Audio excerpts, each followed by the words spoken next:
உங்கள் பார்ட்னர் உங்களை டீப்பாக நினைக்கும் பொழுது என்னென்ன மாதிரியான அறிகுறிகள் உங்களுக்கு தோன்றுமோ அதே போல தான் உங்கள் பார்ட்னரை பற்றி நீங்கள் டீப்பாக நினச்சாலும் அவங்களுக்கு மன அறிகுறிகள் போய் சேரும். ஸோ இந்த இடத்துல தான் என்னுடைய ஸ்டூடெண்ட்ஸ் எக்கச்சக்கமான பேர் கேட்குறாங்க, நான் 24 மணி நேரமும் என்னுடைய பார்ட்னரை பற்றி யோசிச்சுக்கிட்டு தான் இருக்கேன், டீப்பாக நினச்சிக்கிட்டு தான் இருக்கேன், ரொம்ப ஃபீலிங்ஸை கொடுத்து நினச்சிக்கிட்டு தான் இருக்கேன், ஆனால் என் பார்ட்னர்கிட்ட இருந்து எந்த விதமான மெசேஜஸோ கால்ஸோ வரவே இல்லையே, அப்போது நான் டீப்பாக நினைக்கிறேன்ல அந்த மெசேஜஸ் எல்லாம் அவங்களுக்கு போய் சேரவே இல்லையா, அவங்க என்ன நினைக்கும் போது என்கிட்ட சில மாற்றங்கள் சில அறிகுறிகள் எல்லாம் தென்படுது, அதே போல தானே நான் நினச்சாலும் அவங்களுக்கு போய் சில மாற்றங்கள் சில அறிகுறிகள் எல்லாம் தென்படணும், ஆனால் ஏன் அவங்க திரும்ப மெசேஜ் பண்ணல கால் பண்ணல என்னை தேடி ரியலைஸ் பண்ணி வரவே இல்லை அப்படின்னு சொல்லி கேட்குறாங்க. நான் ஆல்ரெடி இந்த வீடியோ ஸ்டார்ட் பண்ணும்போதே சொல்லிட்டேன், உங்களுக்கு தோன்றுற மாதிரியான அறிகுறிகள் உங்கள் பார்ட்னருக்கும் வரும். ஆனால் இந்த இடத்துல என்ன தான் சீக்ரெட் நடக்குது அப்படிங்கிறத நான் உங்கள் கூட இந்த வீடியோவின் மூலமாக விளக்கமாக ஷேர் பண்ண போகிறேன். இதை நீங்கள் புரிஞ்சு வச்சுக்கிட்டு கரெக்டாக ஹேண்டில் பண்ணிங்க அப்படின்னு சொன்னால் உங்களால் உங்கள் பார்ட்னருக்கு கரெக்டான மெசேஜஸை ஷேர் பண்ண முடியும். உங்கள் எல்லாருக்குமே ரொம்ப புரிகிற மாதிரியான ஒரு எடுத்துக்காட்டை சொல்கிறேன் பாருங்கள். நீங்கள் இப்போது ஒரு பிரிவில் இருக்கீங்க, அதாவது ஒரு பிரேக்கப்பில் இருக்கீங்க அப்படின்னு வச்சுக்கோங்க. இந்த பிரேக்கப் பார்த்திங்கன்னா நேற்று தான் நடக்குது. இந்த பிரேக்கப் நேற்று தானே நடந்துச்சு. இப்போ கரண்ட் சுச்சுவேஷனில் இந்த ஃபர்ஸ்ட் ஸ்டேஜில் நீங்கள் உங்கள் மனநிலை எப்படி இருக்கும் அப்படிங்கிறத செக் பண்ணுங்கள். தாங்கிக்க முடியாத மனக்குழப்பத்தில் இருப்பீங்க, மன வேதனையில் இருப்பீங்க, ஒரு விதமான விரக்தியான மைண்ட் செட்டில் நீங்கள் இருப்பீங்க. கரெக்டுங்களா? ஸோ இந்த மாதிரியான டைமில் உங்கள் பார்ட்னரை பற்றியே நீங்கள் சிந்தனை பண்ணிகிட்ருப்பீங்க. ஸோ இப்போது இந்த விரக்தியான மனநிலையோட உங்கள் பார்ட்னரை பற்றி சிந்தனை பண்ணிக்கிட்டே இருக்கீங்கள்ல, இது உங்கள் பார்ட்னருக்கு போய் சேருமா சேராதா அப்படின்னா நிச்சயமாக சேரும். உங்ககிட்ட எந்த ஒரு குட்டி குட்டி மூமெண்ட்டாக இருந்தாலும் சரி அது உங்கள் பார்ட்னருக்கு நிச்சயமாக போய் சேரும்.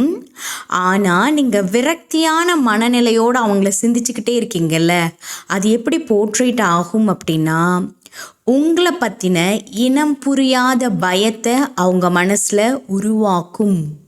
உங்கள் மேலே ஒரு இனம் புரியாத இரிட்டேஷன் க்ரியேட் ஆகும். ஒரு விதமான கோப உணர்வு அவங்களுக்கு உங்கள் மேலே க்ரியேட் ஆகும். ஒரு எம்பாரசிங்கான ஒரு ஃபீலிங்கை அவங்க உணருவாங்க. ஏன் எதுக்காக இந்த மாதிரியான சங்கட்டமான சூழ்நிலை உருவாகுது அப்படின்னு யோசிச்சிங்களா? நீங்கள் ஒரு ஹெல்தியான மனநிலையோடு அவங்கள சிந்தனை பண்ணலை. அதற்கு பதிலாக அந்த ரீசனாக இருக்குமோ, இல்லை இதான் ரீசனாக இருக்குமோ, ஆமாம் அவங்க இப்படி ரியாக்ட் பண்ணியிருக்கக்கூடாதுல்ல, ஆனால் அவங்க ரியாக்ட் பண்ணாங்க, நான் கெஞ்சிருக்கணும், சரி இப்போ போய் கெஞ்சலாமா, ஐயோ அவங்க என்னை விட்டு போயிட்டாங்களே, ஜஸ்ட்டு மிஸ் ஆகிடுச்சே அப்படின்னு சொல்லி உங்களுக்குள்ள பல குழப்பத்தோடையும் கவலையோடையும் வேதனையோடையும் நீங்கள் சிந்தனை பண்ணுறீங்க. ஸோ நீங்கள் இப்படி சிந்தனை பண்ணும்போது அவங்களுக்கு ஒரு சங்கட்டமான உணர்வு மட்டும்தான் வருமே ஒழிய உங்களை பற்றின ஒரு ஹெல்தியான ஃபீலிங் அவங்களுக்கு வரவே வராது. புரிஞ்சுதுங்களா?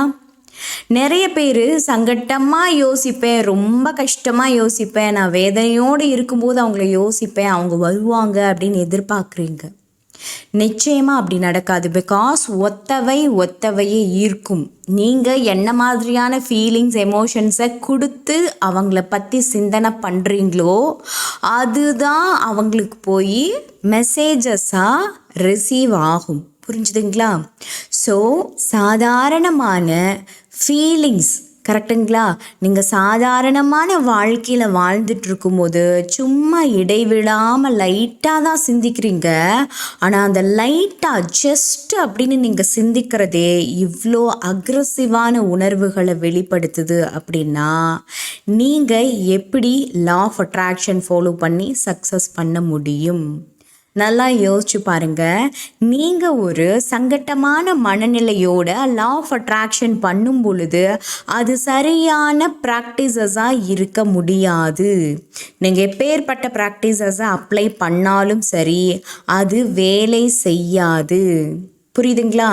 அதுலேயும் ரேண்டமாக ஏதோ ஒரு சில ப்ராக்டிசஸை எடுத்து ஃபாலோ பண்ணுறீங்க. சில லா ஆஃப் அட்ராக்ஷன் கோச் கிட்ட போய் நீங்கள் கிளாஸ் ஜாயின் பண்ணுறீங்க.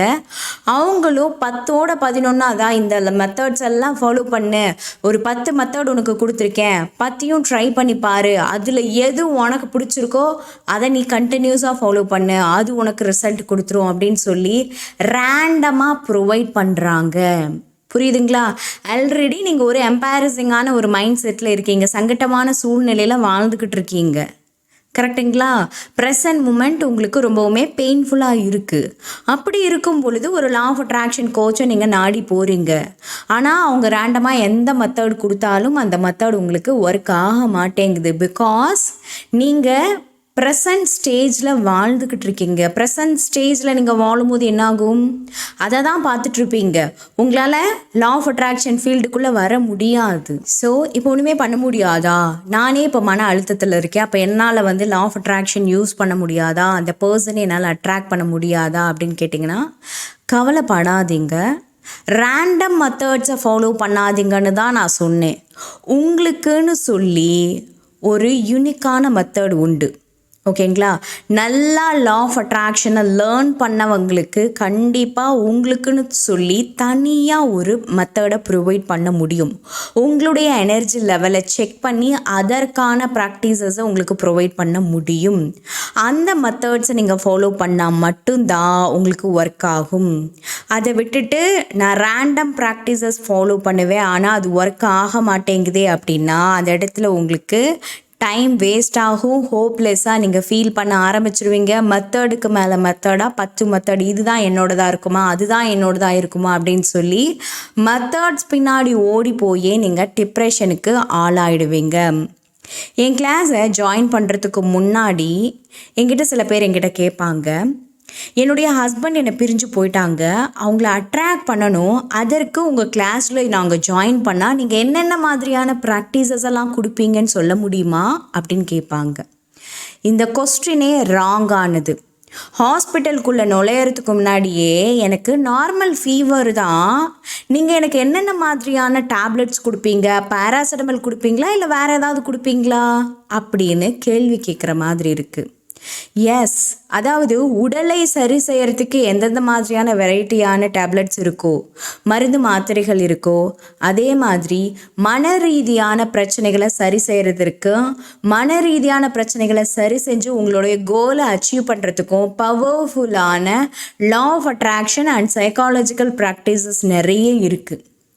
ஸோ ரேண்டமாக அவங்க எல்லாருக்கும் நான் பார்த்தீங்கன்னா ஒரு காட்சிப்படுத்துதல் முறை கொடுப்பேன், நான் உங்களுக்கு மந்த்ரா கொடுப்பேன், நான் உங்களுக்கு வந்து தாந்திரிக மெத்தட்ஸ் கொடுப்பேன், நான் உங்களுக்கு 333 மெத்தட் கொடுப்பேன் அப்படின்னு ரேண்டமாக ப்ரொவைட் பண்ணக்கூடாது. அது ராங்கான ஒரு விஷயம். புரிஞ்சுதுங்களா?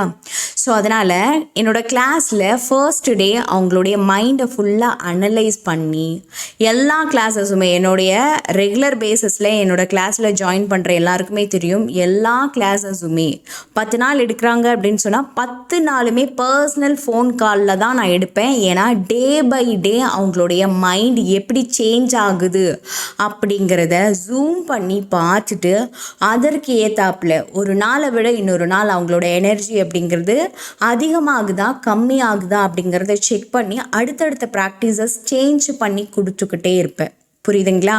ஸோ இதுதான் கரெக்டான பாத்தும் கூட.